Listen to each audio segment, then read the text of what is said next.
할렐루야. 오늘 하나님의 말씀 이사야 37장 말씀입니다.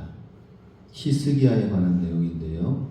히스기야의 밀착 기도라는 제목으로 말씀을 함께 나눕니다. 공부와 학교 생활에 지장이 있을까봐 어떤 한 아이가 신앙생활 하는 것을 반대하는 부모가 미국의 어느 드라마에서 이야기가 나왔습니다. 그 드라마에 나오는 부모는 야야 학교 공부하는데 지장이 된다. 교회 적당히 다니라. 교회 다니면 공부 못한다. 이런 얘기를 하면서 반대를 했다고 합니다. 그런데 열심히 공부를 하다가 어느덧 아이가 큰 사고를 쳐서 다른 사람을 다치게 했다고 합니다. 굉장히 어려운 상황이 있게 된 것이죠. 아이는 그제서야 어려운 일을 당했을 때에 남들은 다 하나님께 기도를 하는데 자기 자신은 기도할 대상이 없다는 것을 깨닫게 되었습니다. 그리고 그 아이는 아버지에게 이렇게 이야기를 합니다. 지금 이 상황에서 나에게는 하나님이 가장 필요한데 아무도 나에게 하나님을 가르쳐주지도 않았고 나에게 기도하는 법도 가르쳐주지 않았습니다.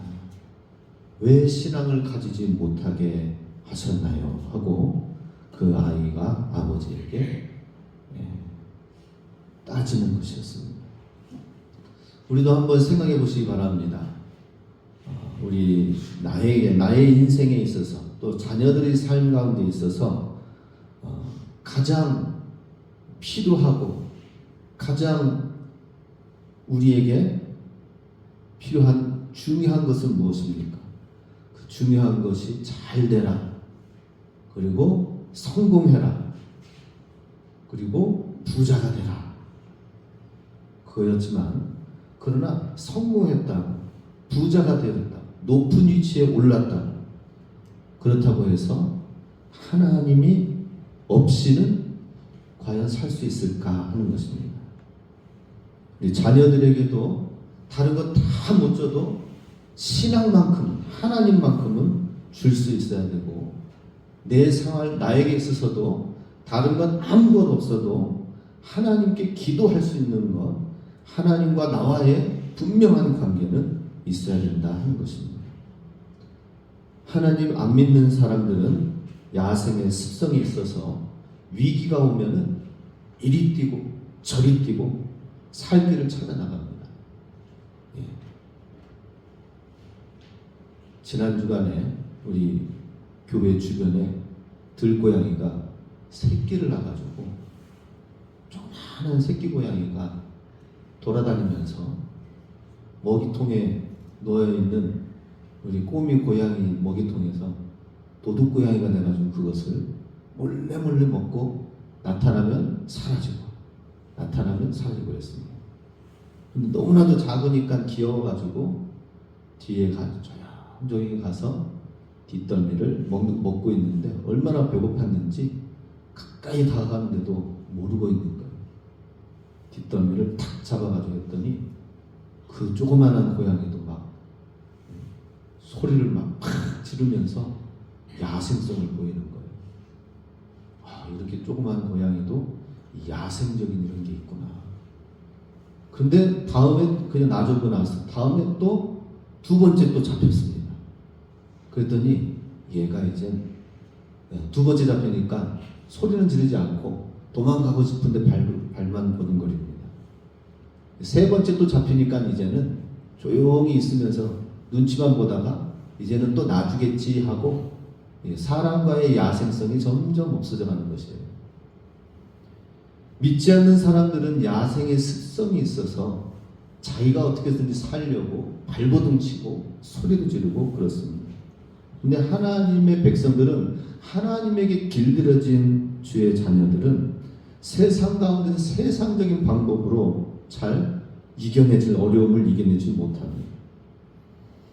하나님은 똑같이 이 세상 모든 만물을 다스리는 주관하시는 하나님이신데, 믿지 않는 사람에게는 거센 풍파가 불어오게 하고 믿는 주의 자녀에게는 풍파가 불어오지 않도록 하셔야 될 텐데 그렇지 않다는 것입니다. 믿든지 믿지 않든지 세상은 험한 풍파와 날씨와 모든 것은 다 똑같습니다. 왜 이렇게 똑같은, 세상 사람들과 똑같은 어려움을 주시는가 하는 것입니다. 이유가 무엇일까요? 그것은 바로 그러한 시련과 어려움을 통하여서 하나님께로 더 가까이 나아오라라는 것입니다. 하나님과의 느슨해졌던 이 결합 상태가 그 문제를 통하여서 하나님께 밀착되어서 가까이가 아니라 완전히 딱 달라붙어서 하나님을 따르라고 하기 위해서 그런 것이죠. 그래서 큰 어려움을 당하면 하나님과 우리 사이에 있는 불순물, 이런 것부터 쫙 치워나가기 시작해야 됩니다. 무엇보다 더 중요한 것이 무엇인지, 어려운 문제 앞에서 이전에 내가 중요하다고 생각되는 거, 이것도 아니야. 하나님이 더 우선이라는 사실을 알고 하나님과 우리 사이에 있는 모든 불순물과 잘못된 것들을, 장애물들을 치워버리는 그러한 시간들. 그렇게 되면 이제 하나님이 그제서야 더 가까이서 역사하시고 일하시는 것을 보게 됩니다. 오늘 히스기야 왕은 당시 최고 악당이었습니다. 살인자였습니다. 모든 나라 세계를 제패하면서 어떠한 민족이든지 다 부수고 무너뜨리고 약탈하고 죽이고 그런 깡패였습니다. 아수르 왕. 이 아수르 왕 사내립이 이제 이스라엘 땅에까지도 왔습니다.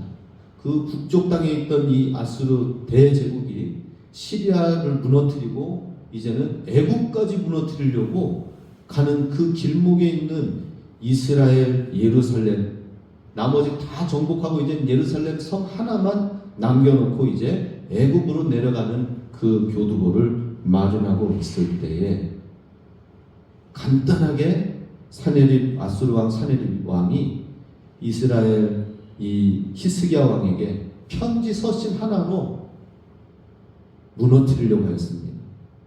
그것은 무엇이었습니까? 내가 지금까지 모든 나라를 다 다스리고 정복해가지고 왔는데 너희들 이렇게 조그만 나라가 견디지 마라. 버티지 말고 빨리 빗장을 문 열어라. 그러면 내가 조금은 봐주겠다라고 하는 거예요. 그리고 너희들 믿는 그 하나님 믿어봤자 의지해봤자 소용이 없다. 내 힘 앞에는 어쩔 수가 없다. 서신을 보내면서 하나님과 이스라엘 백성을 조롱하면서 문을 열라라고 하는 것이었습니다. 그랬을 때에 히스기야가 이런 거대한 적 앞에서 할 수 있었던 것, 그것은 바로 단 한 가지였습니다. 이사야 선지자에게 이 편지 서신 내용을 그대로 가지고 전달하여서 보여서 내가 이 내용으로 인하여서 우리가 기도를 하고 있는데 이사야 선지자도 함께 기도하시고 하나님께 올려주시옵소서라고 하는 것이었습니다. 그리고 그 내용의 히스기야 편지에 통해서 사네립의 편지를 보고 기도하면서 하나님께로부터 응답받은 내용이 오늘 본문 21절에서 끝절까지의 내용입니다. 21절 함께 보면은 아모스의 아들 이사야가 사람을 보내어 히스기야에게 이르되 이스라엘의 하나님 여호와께서 말씀하시되 내가 아수르의 사네립 왕의 일로 내게 기도하였도다 하시고. 자, 이사야 선지자를 통하여서 히스기야 왕이 전달받은 내용은 무엇입니까? 그 이사야가 사람을 보내어 히스기야 왕에게 그 기도 제목을 부탁을 하였는데 이제 하나님께로부터 응답받아서 전달한 내용의 첫 번째 얘기가 나옵니다. 하나님께서 말씀하시기를 내가 아수르의 사네립 왕의 일로 내게 기도하였도다 라고 먼저 얘기합니다. 즉 하나님 앞에 기도하는 그 기도의 제목이 바로 이 아수르의 사네립 왕, 거대한 이 엄청난 존재인 사네립 왕의 일로 나에게 기도한 것을 내가 들었다라고 하는 것이죠. 하나님은 사네립 일로 내가 너의 기도를 들었다라고 응답을 먼저 하셨습니다. 우리도 어떤 기도 가운데 있으면 하나님 앞에 무엇을 지금 기도하고 있습니까?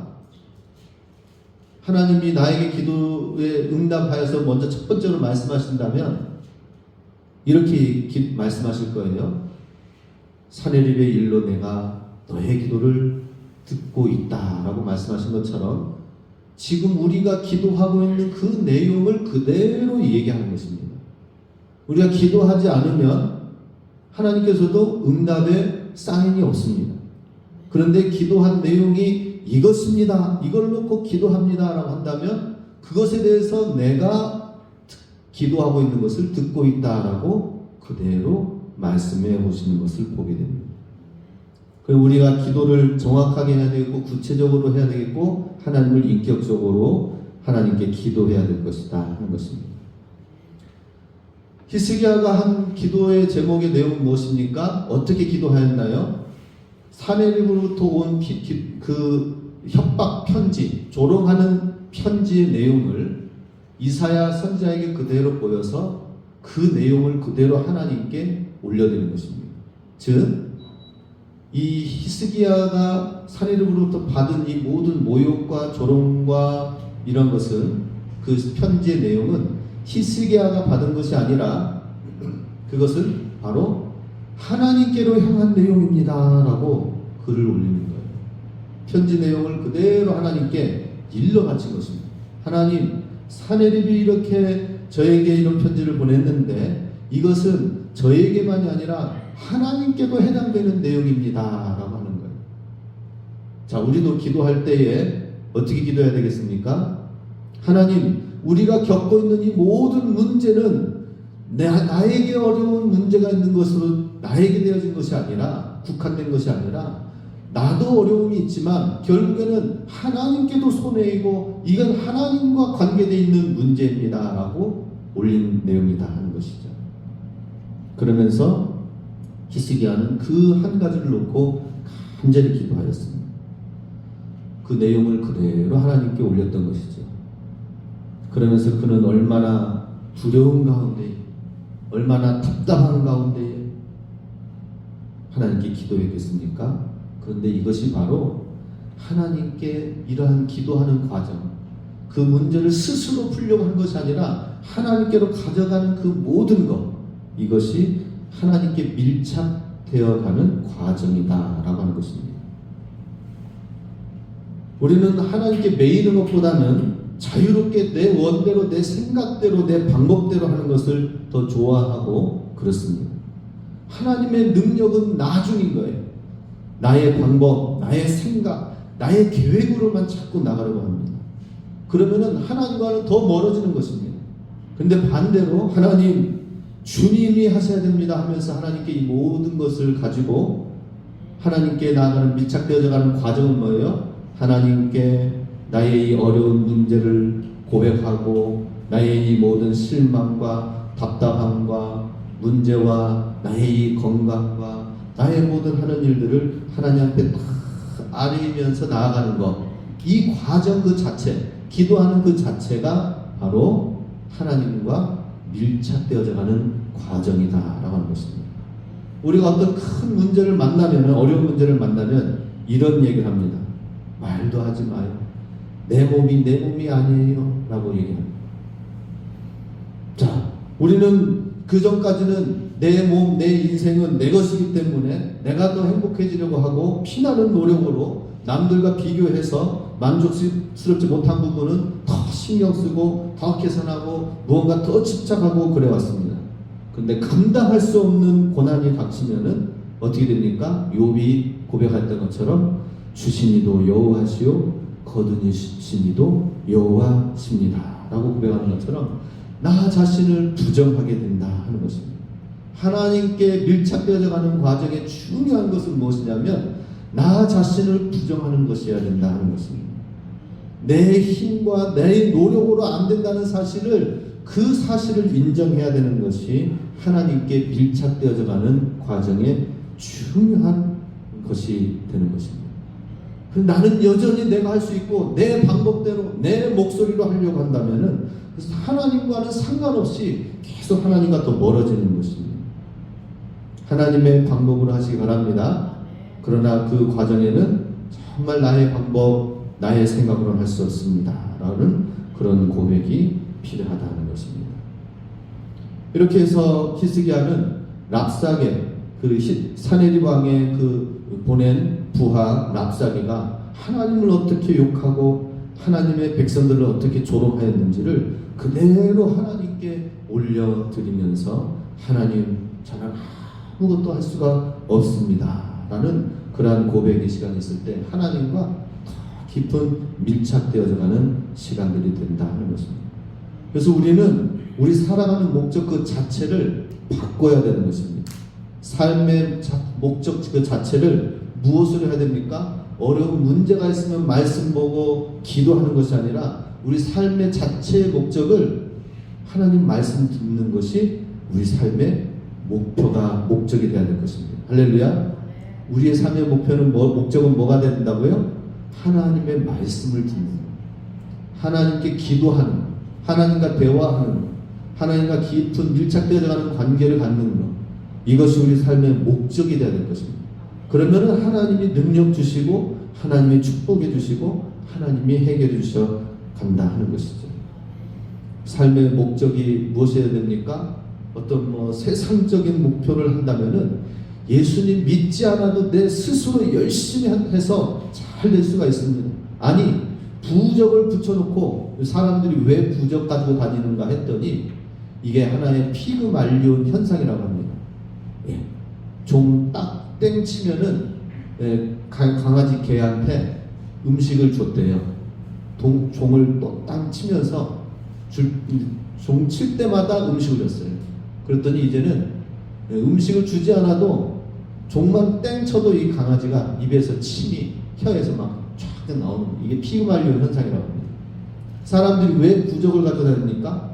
부적 가지고 다니면 왠지 뭔가 도와주고 잘 되는 행운이 올 것이야, 이렇게 스스로 착각하는 거예요. 예. 음식 주지 않아도 땡 치면은 입에서 침이 나오는 것처럼 그런 것입니다. 우리는 그게 아니에요. 하나님이 없이는 아무것도 할 수 없다는 것을 우리는 알아야 합니다. 하나님 없이는 우리는 죽을 수밖에 없는 죄인이라는 사실을 우리는 알아야 된다 하는 것입니다. 하나님과 밀착되어져 가는 삶이 되시기 바랍니다. 이러한 히스기야에 하나님이 대답하신 내용이 있습니다. 그것이 바로 22절입니다. 같이 읽습니다. 예수께서 그에 대하여 이같이 이르시되 처녀딸 시온이 너를 멸시하며 조소하였고 딸 예루살렘이 너를 향하여 머리를 흔들었느니라. 자, 이 내용은 무엇이냐면 여호와께서 그에 대하여 이같이 이르시되라고 하는 것은 여호와께서 하나님이 이 히스기야에게 대답한 것이 아니라 직접 이 편지와 조롱과 협박을 한 이 사네립 아수르 왕에 대하여 직접 하나님이 답변을 주시는 내용으로 지금 기록이 되어 있습니다. 그 내용은 첫 번째 응답 내용은 무엇이냐? 처녀딸 시온이 너를 멸시하였다. 이건 뭐예요? 감히 하나님의 딸인 나의 백성 유다 이스라엘 백성이 바로 이 사네립의 문제로 인하여서 너를 멸시하게끔 하였고 너를 향하여 머리를 흔들게 하였다니 라고 하는 그런 말입니다. 감히, 그러니까 쉽게 말하자면은 감히 내 딸을 힘들게 하고 내 딸이 너를 향하여서 그렇게 분노를 하게끔 하고 이런 것을 갖게 했다는 것이죠. 그러면서 지금 첫 번째 주님이 하시는 말씀은 이스라엘은, 이 유대는 바로, 예루살렘은 바로 나의 딸, 내 자녀다. 나의 사랑하는 딸 예루살렘이다 라고 하는 것입니다. 예수님께서도 그렇게 말씀하셨죠, 그죠? 예루살렘을 향하여서 예루살렘의 딸들아 나를 위하여 울지 말고, 십자가 지고 가는 예수님을 향하여 너를 위하여 울라 하면서 예루살렘의 딸들아 라고, 딸이라고 또 표현하였습니다. 사랑하는 내 딸아 라고 하면서 나 십자가 지고 고통받고 있는 나를 슬퍼하고 애통하지 말고 너 스스로를 위하여서 깨어 근신하며 기도하고 울라라고 말씀하셨지. 하나님께서는 우리를 향하여서 사랑하는 딸, 그것도 무남동녀 하나밖에 없는 딸처럼 여긴다라고 하는 것입니다. 이스라엘 백성, 이 유다 백성은 내가 사랑하는 나의 백성이다. 하나님께, 히스기야가 하나님께 기도하며 하나님과 밀착되어져 가는 그 과정을 가지니까 하나님이 먼저 응답하는 어떤 다른 행동을 하기에 앞서서 가장 먼저 말씀하신 내용이 뭐예요? 하나님과 이스라엘 간의 관계를 먼저 말씀하고 있습니다. 이 이스라엘, 이 예루살렘은 나의 딸이다. 내 사랑하는 자녀. 누가 내 사랑하는 자녀를 건드렸느냐라고 하는 것입니다. 그러면 이제는 게임 끝난 거죠, 그죠? 예. 감히 하나님의 딸, 하나님의 자녀를 괴롭히고 힘들게 하는 존재는 누군가 하는 것입니다. 23절 같이 있습니다. 내가 해방하며 능력한 것은 누구에게냐? 내가 소리를 높이며 눈을 높이 들어 향한 것은 누구에게냐? 곧 이스라엘의 거룩하신 이에게니라. 그렇죠? 지금 예루살렘을 향하여서 협박의 편지를 보내고 선물을 무너뜨리고 또 이스라엘 백성의 믿음과 신앙을 조롱하였고, 그러한 것은 그 예루살렘 또 히스기야 왕에게 한 것이 아니라 바로 하나님인 거룩하신 자, 이스라엘의 거룩한 자 바로 나에게 행한 것이다 라고 하면서 하나님께로 그 모든 것을 돌렸습니다. 그러니 우리는 어때요? 하나님의 자녀와의 관계가 되는 것이 굉장히 중요합니다. 그리고 하나님의 자녀로서의 거룩한 삶을 이루어가는 삶이 굉장히 중요합니다. 하나님의 자녀로서의 정체성을 가지시기 바랍니다. 나는 하나님의 딸, 하나님의 아들, 하나님의 자녀다. 어느 곳에 가든지 하나님의 자녀다, 이 생각을 갖고 말과 행동을 하시기 바랍니다. 그래야 돼요. 예, 하나님의 자녀라면 이것을 하지 말아야 돼요. 하나님의 자녀라면 이러한 말을 해야 돼요. 하나님의 자녀라면 이것을 하지 말아야 돼요. 우리의 모든 삶의 중심에는 나는 하나님의 자녀다라는 사실을 기억해야 되는 것입니다. 그러면 하나님의 자녀를 향하여서 누가 이 아수르 사내립이 이렇게 공격해 오느냐 하는 것입니다. 그리고 아수르 너의 존재에 대해서 또 얘기합니다. 두 번째로 하나님의 계획 가운데 있는 아수르 24, 25절 같이 있습니다. 시작. 내가 내 종을 통해서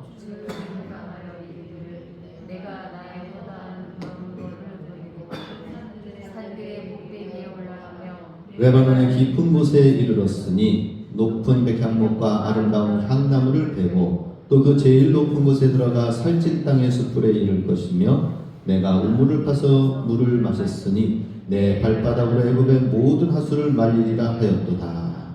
아수르가 지금 하나님 앞에서 어떤 존재인지 스스로 지금 어떻게 해왔는지를 얘기합니다. 아수르 존재는 어떤 존재였느냐? 자기 스스로 이렇게 모든 상대하는 나라와 대적들을 향해서 아수르 사내립은 굉장히 오만하고 교만한 가운데에 모든 적들을 쳐부수는 데 있어서 24, 25절처럼 행동하였습니다. 허다한 병거를 거느렸다. 병거라고 하는 것은 이제 수레입니다. 전차를 말하는 것입니다. 오늘날을 말하자면 탱크, 미사일 이런 걸 말하는 것입니다. 그런 것을 가지고 엄청난 무기와 병거를 가지고 산의 꼭대기까지 올라갑니다. 원래 이 말을 끄는 이 수레 병거는 이 산 꼭대기 이런 데는 못 올라갑니다. 이 바퀴가 돌아가는 곳이에요. 그런데 그 산 꼭대기까지도 그걸 끌고 올라가서 사용한 거예요. 밧줄로 끌고 올리고 레바논의 깊은 곳에 이르렀다고 하는 것은 또 레바논에는 백향목과 아름다운 향나무가 가득한 숲입니다. 숲이 너무 우거져 있으면 또 이 전차 부대가 들어갈 수가 없습니다. 그런데 그러한 장애물도 나무를 전부 다 베어서 다 그것을 평지로 만들어가지고 또 이 전차 병거가 들어가게 하여서 전쟁을 일으켜 싸워 승리하고 또 전쟁하는 데서 제일 필요한 것은 물입니다. 물이 없는 지역에 가서도 거기에서도 백성 그 군사들을 향하여서 땅을 팔아. 뭐 몇 군데 파가지고 우물 하나 나오지 않겠느냐. 그래가지고 땅을 파게 해가지고 물을 마셔가지고 성을 공격하는 데 있어서 그 성 안에만 물이 나오게끔 예루살렘은 또 그랬거든요. 주변에는 물이 없고 그런데 그 땅에 우물을 파가지고 또 물 걱정 없이 전쟁을 치르는 엄청난 뭐 제략가기도 하고 한 가지 일을 한다면 목표를 잡으면 그것을 반드시 이루는 존재가 아수르 사네립 왕이었습니다. 그러니 무소불위 자기 앞에 어떤 대적이라도 거칠 것이 없는 게 아수르 왕이었습니다. 그런데 26절에 주님이 말씀하십니다. 내가 어찌하여 듣지 못하였느냐? 이 일들은 내가 태초 행한 바요 상고부터 정한 바로서 이제 내가 이루어 내가 견고한 성읍들을 헐어 돌무더기가 되게 하였노라. 그러니 아수르 이 사네립 왕이 이렇게 엄청난 무소불위의 힘을 가지고 모든 나라를 쳐부수고 대제국을 이루게 한 데 있어서는 그것은 스스로가 교만할 것이 아니라 26절 말씀처럼 태초에 이미 하나님의 계획표 가운데에 교만하고 죄악이 들끓고 또 그 성읍 가운데에 문제가 엄청나게 있으면 하나님이 심판하는 도구로 또 다른 그보다 더 괴롭혀요. 그러니 어떤 사람을 괴롭히기 위해서 막 한다면 그 사람을 괴롭힌 사람의 더 힘센 사람이 와가지고 그 괴롭힌 사람을 굴복시키게끔 하기 위해서 그건 오늘날 이제 공권 얘기기도 하죠. 수많은 이러한 것들이 세워지도록 한 것이 바로 아수르다 하는 것입니다. 즉 아수르에게 이런 힘을 주고 능력과 재력을 주고 지략을 준 것은 바로 하나님 내가 준 것이고 그리고 그것으로 하나님의 심판의 도구가 되어서 수많은 나라들의 그 가운데 있는 우상 숭배 참으로 가나안 땅뿐만 아니라 곳곳에 우상 숭배가 얼마나 많은지요. 우리 선교사님들 가서 세계 곳곳에 복음을 전파하러 가면은 거기에는 어김없이 우상 숭배, 온갖 동물과 수많은 것, 일본에는 지금 이렇게 문명이 올라간다 하더라도 100만의 신을 놓고 섬기고 있습니다. 다 신을 만듭니다. 사람을 만들고 부뚜막을 만들고 무슨 동물을 향하여 만들고 고양이 신 만들고 그래서 섬기고 있습니다. 하나님 보시기에는 하나님을 경외해야 될 이 땅들이 점점 노아 시대 때 홍수에 멸망할 수밖에 없는 온 세상으로 바뀌어져 가는 것에 하나님은 정화 역할을 하게끔 하는 것이 바로 이 아수르 군대와 같은 그러한 자들을 일으켜 세워서 하나님이 사용하시는 것이다 하는 것입니다. 그런데 그것도 모르고 스스로 오만하고 교만하게 되어져서 결국에는 하나님의 백성인 예루살렘 땅까지 쳐들어오게 되었으니 하나님의 이 전권과 계획표를 알지 못하는 그러한 사내립을 향하여서 하나님이 뭐라고 말씀하십니까? 27절에 그러므로 그 주민들이 힘이 약하여 놀라며 수치를 당하여 들의 풀같이 푸른 나물같이 지붕의 풀같이 자라지 못한 곡초같이 되었느니라. 이것이 아수르 왕에게 힘을 주어서 가는 곳마다 다 그냥 풀과 같은 존재로 그렇게 만들었는데, 그런데 28, 29절에 내 거처와 내 출입과 내가 나를 거슬러 분노함을 내가 아노라. 내가 나를 거슬러 분노함과 내 오만함이 내 귀에 들렸으므로 내가 갈고리로 내 코를 꿰며 재갈을 내 입에 물려 너를 오던 길로 돌아가게 하리라 하셨나이다. 이러한 하나님 앞에서의 분노함과 오만함으로 말미암아 자기가 심판의 도구로 하나님에 의해서 되어지는 것 사실을 모르고 그렇게 교만하게 되어진 사내립을 향하여서 갈고리로 재갈로 너는 그 코와 입에 물려서 내 왔던 길로 처참하게 처절하게 돌아갈 것이다 라고 하는 것입니다. 하나님께서는 이렇게 응답을 하는 것을 정말 구체적으로 보여주고 계십니다. 하나님의 계획표 안에 있다. 하나님의 시간표 안에 있다 라고 하는 것입니다. 근데 우리는 이런 하나님의 시간표, 하나님의 계획표를 알지 못하고 내가 무언가를 하려고 하고 내가 무언가를 해야만이 되는 것처럼 생각하고 그렇습니다. 그렇게 되면은 어느덧 분노와 오만함과 교만함이 들어가면 안 되는 것이죠. 35절, 36절에 보면은 결국에는 이 아수르 왕을 향하여서 하나님이 심판을 내린 내용이 38절까지 나옵니다. 같이 읽습니다.